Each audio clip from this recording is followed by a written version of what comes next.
शिव चर्चा की तीसरी कथा। एक बार कैलाश पर्वत पर माता पार्वती ने भगवान शंकर से पूछा, स्वामी आप तो जगत के त्रिकालज्ञ हैं, मुझे कोई ऐसी कथा सुनाइए जिससे भक्तों को शिव नाम का महत्व समझ में आए और उनका कल्याण हो। भोलेनाथ मुस्कुराए और बोले, देवी, एक समय काशी नगरी में एक लोभी वैश्य रहता था। वह दिन रात धन कमाने में ही लगा रहता था। धर्म कर्म से उसे कोई मतलब ना था, परंतु उसकी पत्नी बड़ी पुण्यात्मा और शिव भक्त थी। वह प्रतिदिन प्रातःकाल गंगाजी में स्नान करके ओम नमः शिवाय का जप करती और शिवलिंग पर बेलपत्र चढ़ाती। भगवान शंकर ने आगे कहा, एक दिन वह वैश्य अकस्मात बीमार पड़ गया। उसके प्राण संकट में थे। यमदूत उसे पकड़ने आए।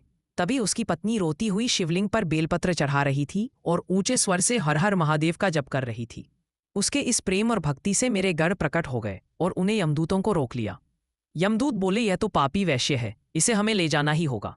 मेरे गण हंसकर बोले, सत्य है या पापी है, परंतु इसकी पत्नी शिव भक्त है और शिव भक्त का घर सदा मेरी छत्र छाया में रहता है, अतः इसे तुम नहीं ले जा सकते।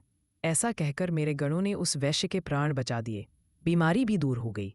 जब वैश्य ने देखा कि उसकी पत्नी की भक्ति के कारण उसकी रक्षा हुई, तब वह स्वयं भी शिव भक्त बन गया। वह प्रतिदिन रुद्राभिषेक करने लगा और अंत में मोक्ष को प्राप्त हुआ। भगवान शिव ने माता पार्वती से कहा, देवी, इस कथा से यही शिक्षा मिलती है कि यदि घर का एक भी सदस्य सच्चे मन से शिव नाम का स्मरण करता है तो उसका कल्याण तो होता ही है, साथ ही परिवार के अन्य जनों पर भी शिव कृपा बरसती है। शिव नाम का सच्चे मन से स्मरण करने वाला कभी भी अनाथ या निराश नहीं होता। ऐसी और वीडियोस कर लिए सब्सक्राइब जरूर करें।